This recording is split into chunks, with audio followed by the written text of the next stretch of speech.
Hi. I'm Elara Finch and this is my story, or maybe it's ours. Mine, my son Orion's, and my mom's. But before I dive into the chaos that changed everything, let me set the stage for you.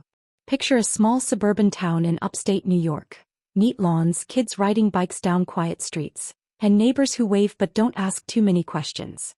That's where we live, or at least where I thought we were living peacefully. My life revolves around two things: work and Orion. He's 6 years old, with wild copper-colored hair and eyes so big they seem to hold the weight of the universe. I love him more than anything, but being a single mom isn't exactly what I imagined when I dreamed of motherhood. It's messy, exhausting, and sometimes feels like trying to keep a boat afloat in a storm with just one oar. If you're here, stick around. I promise this story will take you on a ride filled with heartache, laughter, and moments that might make you question your own family dynamics.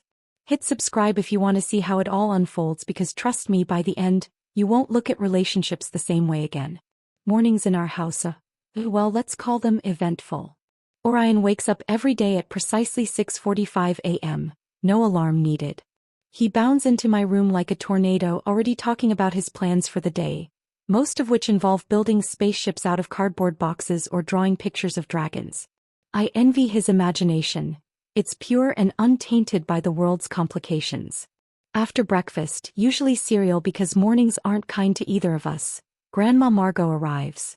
She's my mom, but everyone calls her Margot these days. Even me, though not always kindly under my breath.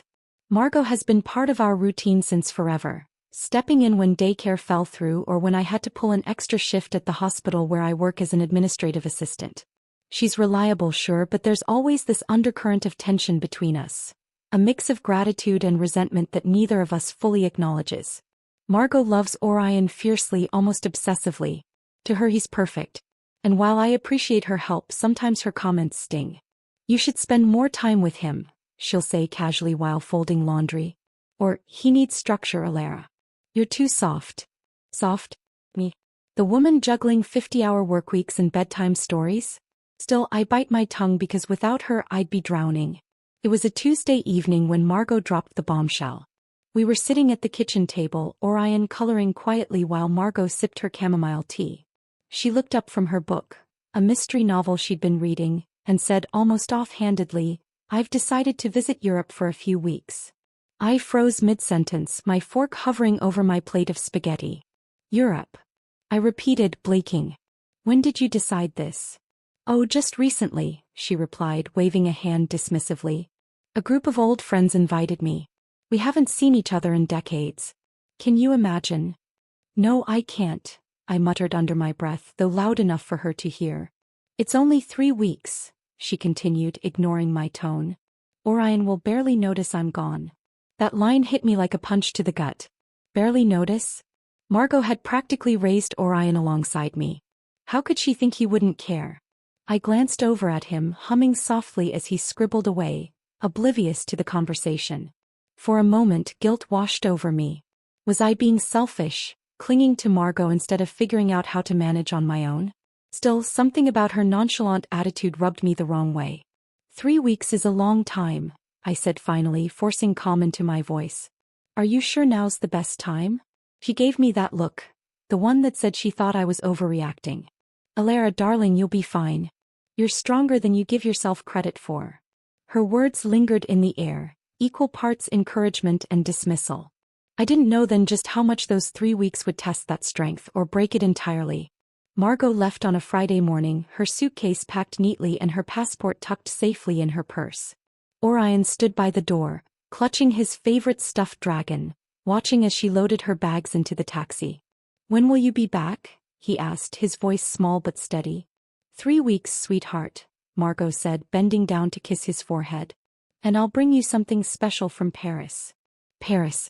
The word sounded magical, like it belonged in one of Orion's drawings. But as the taxi pulled away and Orion waved until it disappeared around the corner, I couldn't shake the uneasy feeling settling in my chest. 3 weeks without Margot felt like an eternity. That first day wasn't too bad. Orion seemed okay. He played with his toys, ate his lunch without complaint, and even helped me fold laundry, though most of it ended up wrinkled. But bedtime was when things started to shift. "Can we call Grandma?" Orion asked as I tucked him in. "She's probably on a plane right now," I explained gently. We can talk to her tomorrow. He nodded but didn't smile. For the first time in ages he didn't ask for another story or beg for 5 more minutes of light. Instead he turned away from me, pulling his dragon close. As I closed his bedroom door behind me, I heard him whisper, "I miss her already." By Monday cracks were beginning to show. Orion refused to eat breakfast, pushing his cereal bowl across the table with a frown. "I'm not hungry," he muttered when I pressed him.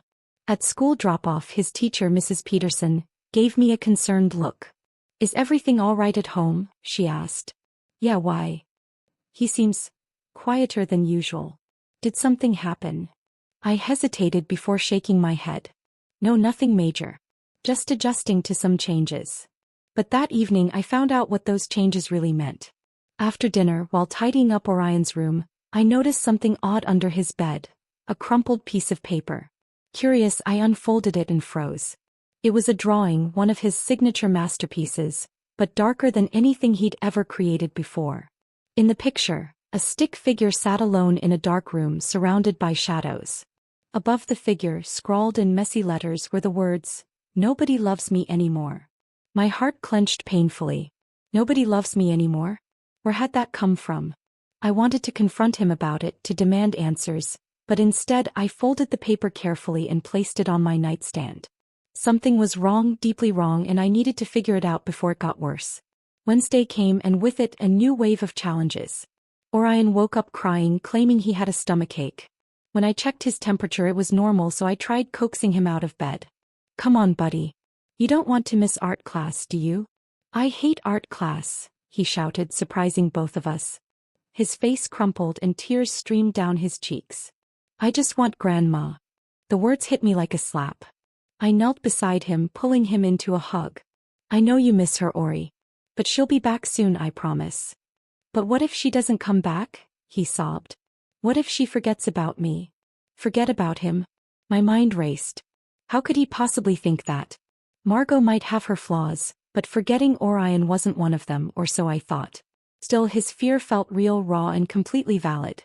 After a long moment, I managed to calm him enough to get ready for school, though guilt gnawed at me all day. That evening I called Margot, hoping for advice or reassurance. "Elara, darling, children are resilient," she said breezily after I explained the situation. "He'll adjust. You're worrying over nothing." Her dismissive tone ignited a spark of anger inside me. "Nothing? Mom, he thinks you've abandoned him." There was a pause on the other end. "Don't be dramatic, Elara. He's 6. He doesn't understand these things yet." I hung up before I said something I'd regret, frustration bubbling over. She didn't get it, she couldn't see how much her absence was affecting him. And maybe deep down she didn't care. Friday afternoon brought the breaking point. School called me mid-shift at the hospital, saying Orion had run off during recess. Panic surged through me as I rushed to the park where they'd last seen him. When I arrived, I spotted him sitting on a swing, staring blankly at the ground. Relief flooded through me, quickly replaced by anger. "Orion James Finch, what were you thinking?" He flinched but didn't look up. "I don't want to go back to school." "Why not?" "Because..." His voice trembled. "Because everyone leaves me. Dad left, Grandma left, and someday you'll leave too." His words cut deeper than any knife ever could. I crouched in front of him, gripping his shoulders. "Listen to me, sweetheart. I'm not leaving you. Ever. Do you hear me?" He hesitated before nodding, but the doubt in his eyes broke my heart. This wasn't just about Margot. It was about trust, security, and the fear of being left behind. As we walked home, I realized something had to change. Whether Margot liked it or not, this couldn't continue. The weekend passed in a blur of tension and quiet moments. I spent most of Saturday trying to distract Orion, baking cookies, watching cartoons, even attempting to teach him how to play chess. A disaster, but at least it made him laugh. Yet no matter what I did, the sadness lingered in his eyes, a shadow that refused to lift. Sunday morning brought an unexpected interruption. There was a knock at the door, and when I opened it, I found Dr. Daniel Harper standing there, holding a reusable grocery bag filled with fruit. "Hi, Elara," he said with a warm smile. "I thought you might need this." Daniel worked at the hospital too, a pediatrician whose calm demeanor and gentle humor had always put me at ease during stressful shifts. We weren't close, but we'd exchanged enough pleasantries over coffee breaks for him to know something was off. "Thanks," I said, taking the bag. "This is really thoughtful." "I heard about Orion running off," he admitted, leaning against the doorframe. "Are you okay? Both of you?" His concern caught me off guard. For weeks, I'd been bottling everything up. Margot's absence, Orion's pain, my own guilt. And now, faced with someone offering genuine support, I felt tears prickling at the corners of my eyes. "We're managing," I replied softly, though my voice betrayed me. Daniel tilted his head, studying me. "You don't have to do this alone, you know. If you ever need help or just someone to talk to, I'm here." For the first time in days, I allowed myself to believe that maybe, just maybe, things could get better. Monday evening, after putting Orion to bed, I decided to call Margot again. This time I wasn't asking for advice, I was demanding answers. The phone rang twice before she picked up, her tone still annoyingly cheerful. "Elara. How are you, darling?" "How am I?" I snapped, unable to keep the frustration out of my voice. "Mom, Orion is falling apart without you. He thinks you've abandoned him." There was a long pause. "Abandoned him? That's ridiculous. It's only been a week." "Only a week. To a 6-year-old, a week feels like forever." My voice rose despite my efforts to stay calm. "He won't eat, he won't sleep, and he ran away from school because he's terrified everyone will leave him, including me." Another pause, longer this time. When Margot finally spoke, her voice lacked its usual confidence. "I didn't realize." "No, you didn't," I shot back. "Because you never stopped to think about how your decision would affect anyone else. You left because you wanted to, not because we needed you to." The line went silent. For a moment I wondered if she'd hung up. Then quietly she said, "I'll be home sooner than planned." Her words should have brought relief, but instead they left me hollow. It wasn't just her return that mattered. It was whether she truly understood the damage she'd caused. With Margot promising to cut her trip short, I decided to take action. On Tuesday morning, I called the hospital's child psychologist, Dr. Sarah Klein, and scheduled an appointment for Orion. Dr. Klein's office was cozy, with soft lighting and shelves lined with books and toys. Orion clung to my hand as we sat down, his wide eyes scanning the room. "Do I have to talk?" he whispered. "You can say as much or as little as you want," Dr. Klein assured him gently. "This is your space." Over the next hour, she guided him through simple exercises. Drawing pictures, playing with blocks, answering questions about his feelings. At one point she asked, "What makes you feel safe?" Orion hesitated before pointing to me. "Hi, Mom," he said softly. Tears welled in my eyes, but I blinked them away. Later, when Dr. Klein pulled me aside, she explained that Orion's behavior stemmed from a deep-seated fear of abandonment. "It's not uncommon for children in single-parent households to feel insecure," she said. "But given recent events, those fears have been amplified." She suggested strategies to help him cope. More quality time together, open conversations about emotions, and reassurance that people who love him won't disappear without reason. As we left the office, Orion held my hand tightly. "Can we draw more dragons tonight?" he asked. "Of course," I replied, smiling despite the lump in my throat. Margot came home on Thursday, 2 weeks earlier than planned. She walked through the door looking tired but determined, her suitcase trailing behind her. Orion ran to her immediately, throwing his arms around her legs. "Grandma," he cried, his voice thick with emotion. Margot knelt down, hugging him tightly. "Oh, sweetheart, I missed you so much." For a moment it seemed like everything might go back to normal. But then Orion pulled away, his expression conflicted. "Why did you leave me?" The question hung in the air, sharp and unyielding. Margot froze, her smile faltering. "I didn't mean to hurt you, Orion. I thought you'd be fine." "But I wasn't fine," he interrupted, his voice trembling. "I thought you didn't love me anymore." Margot looked stunned, glancing at me as if seeking guidance. But this wasn't my battle to fight, it was hers. That night, after Orion went to bed, Margot and I sat in the living room, the weight of the past few weeks pressing heavily between us. "I messed up," she admitted finally, her voice barely above a whisper. "Yes, you did," I replied, meeting her gaze. "But the question is, what are you going to do about it?" Margot's admission of guilt was a start, but it wasn't enough. Not for Orion and certainly not for me. The next morning, I insisted she join us for breakfast. You need to hear this, I told her firmly as we sat down at the table. Orion picked at his pancakes, avoiding eye contact with both of us. Margot reached out hesitantly, placing a hand on his arm. Orion, sweetheart, can we talk? He shrugged but didn't pull away. Encouraged, Margot continued, I know I hurt you when I left and I'm so sorry. It wasn't because I don't love you, it's just that sometimes grown-ups make mistakes. Big ones, I muttered under my breath, earning a sharp look from Margot. She ignored me and focused on Orion. What can I do to make it better? For a long moment he didn't respond. Then quietly he said, promise you won't leave again. Margot swallowed hard, glancing at me before nodding. I promise, sweetheart. No more trips unless you're okay with them first. It wasn't perfect, far from it, but it was progress. Still, I could see the cracks in their relationship weren't going to heal overnight. Later that evening, after Orion had gone to bed, the tension between Margot and me finally boiled over. She was unpacking her suitcase in the guest room when I confronted her. You didn't even think about how your trip would affect him, I accused, leaning against the doorway. You just assumed everything would be fine without you. That's not fair. Margot snapped, turning to face me. I've always been there for you both. Why is one trip such a big deal? Because it's not just one trip. My voice rose despite my best efforts to stay calm. It's years of assuming you know what's best for us without ever asking. You criticize my parenting, you dismiss my struggles, and then you waltz off to Europe like none of it matters. Margot stared at me, her expression shifting from anger to something resembling shame.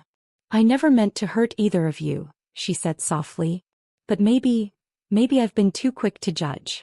Her words caught me off guard. For so long, I'd resented her interference, but now, hearing her acknowledge her flaws, I felt a flicker of hope. Maybe this could be the beginning of something new, not just for Orion and Margot but for us too. The following day, Margot accompanied Orion and me to his next session with Dr. Klein. At first, Orion seemed reluctant to include her, clinging to my side as we entered the office. But Dr. Klein handled the situation with grace, inviting Margot to sit beside him and participate in the activities. During one exercise, Orion drew a picture of our family, or rather what he imagined it should look like. In the drawing, Margot stood slightly apart, her figure smaller than the others. When Dr. Klein asked him why, he whispered, because she left. Margot's face crumpled, and for the first time, I saw genuine remorse in her eyes. Orion, she began, her voice trembling, I know I let you down, and I swear I'll do whatever it takes to fix it. To my surprise, Orion nodded slowly. Okay, he said almost shyly. It was a small victory, but it felt monumental. After the session, Margot surprised me by asking to speak privately with Dr. Klein. Curious, I waited outside while they talked. When Margot emerged 30 minutes later, her eyes were red-rimmed and she looked shaken. What did she say to you? I asked cautiously as we drove home. She made me realize something, Margot admitted, gripping the steering wheel tightly. I've spent so much time trying to control everything around me, your life, Orion's life, that I forgot to listen. To really listen. I glanced at her, startled by the vulnerability in her voice. And now, she said with a deep sigh, I need to earn your trust back. Both of yours. Her honesty touched me in a way I hadn't expected. Maybe Margot wasn't the unmovable force I'd always believed her to be. Maybe she was just human, flawed, and struggling like the rest of us. Over the next few days, Margot made an effort to reconnect with Orion. She started small, reading bedtime stories, helping him build Lego castles, even learning the rules of chess, though she still lost every game. Slowly, the distance between them began to shrink. One afternoon, while baking cookies together, Orion turned to her and said, Grandma, I forgive you. Margot froze, tears welling in her eyes. Thank you, sweetheart, she whispered, pulling him into a tight hug. Watching them, I felt a pang of relief, and a little envy. Forgiveness came so easily to children, yet it often eluded adults. I wondered if Margot and I would ever find the same kind of peace. That evening, Margot approached me as I cleaned up the kitchen. Elara, she began hesitantly, I want you to know I'm proud of you. I stopped mid-wipe, staring at her in disbelief. What? You've done an incredible job raising Orion on your own, she continued, her voice steady. I may not have always shown it, but I see how hard you work. For him, for yourself. And I admire that.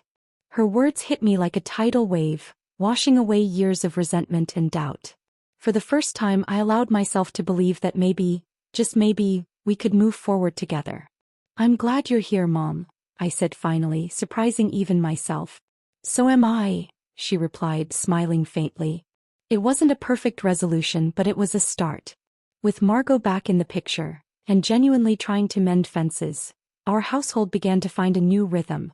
She no longer swooped in with unsolicited advice, instead asking questions like, "How can I help?" Or, "What does Orion need right now?" It was a subtle shift, but it made all the difference. One Saturday morning she volunteered to take Orion to the park while I caught up on laundry and grocery shopping. At first I hesitated. What if something went wrong? What if he felt abandoned again? But then I reminded myself that growth required trust, both for Orion and me. When they returned hours later, Orion's cheeks were flushed from running around, and he clutched a dandelion crown Margot had helped him make. "Look, Mom," he exclaimed proudly.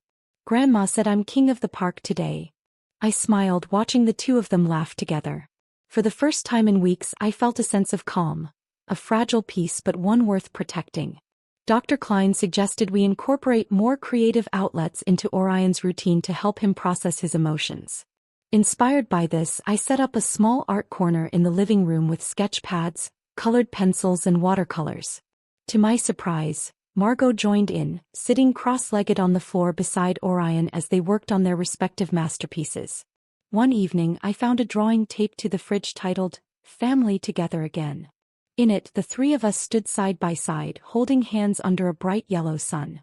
Beneath it, Orion had written in shaky letters, "We are okay now." Tears welled in my eyes as I stared at the picture. Was it true? Were we okay? Not completely, maybe, but we were closer than we'd been in a long time. Margot walked in just then, noticing the drawing. "He's talented," she said softly, her voice tinged with awe. "He gets it from you," I replied without thinking. She raised an eyebrow, surprised. "Me?" "Yeah," I admitted with a small smile. "You're the artist in the family, aren't you?" For once she didn't argue or deflect. Instead she simply nodded, her expression thoughtful. As Margot and Orion rebuilt their bond, I found myself relying less on Daniel Harper, but not because I didn't appreciate his support. On the contrary, his kindness had become a steady presence in my life, even after the crisis subsided. One Friday afternoon he stopped by the hospital cafeteria where I was grabbing coffee.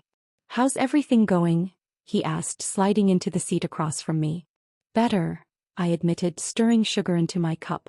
"Still a work in progress, but better." "That's good to hear," he said with a warm smile. "And how about you? How are you doing?" His question caught me off guard.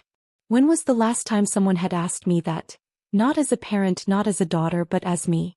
I'm managing," I said finally, though my voice wavered slightly. "Well, if you ever need a break or just someone to talk to, you know where to find me," he offered gently. It wasn't a grand declaration or a sweeping romantic gesture, but it meant something. For the first time in years, I allowed myself to imagine a future where I wasn't carrying the weight of the world alone. Margot's transformation continued in ways I hadn't anticipated. One Monday morning she announced she'd signed up to volunteer at Orion's school twice a week, helping out in the art classroom. "I thought it might be nice to spend more time with him during the day," she explained almost shyly. Orion beamed when he heard the news. "Does that mean you'll see my dragon drawings?" he asked eagerly. "Every single one," Margot promised, ruffling his hair. Her involvement extended beyond school too. She started attending Orion's therapy sessions regularly, actively participating in exercises designed to strengthen their connection. Dr. Klein noted the positive changes, praising Margot for her willingness to adapt and grow. "You've come a long way," I told her one evening as we sipped tea on the porch. "So have you," she replied, meeting my gaze. "We both have." For the first time I believed her. By the end of the month our lives had settled into a new rhythm, one that felt sustainable if imperfect.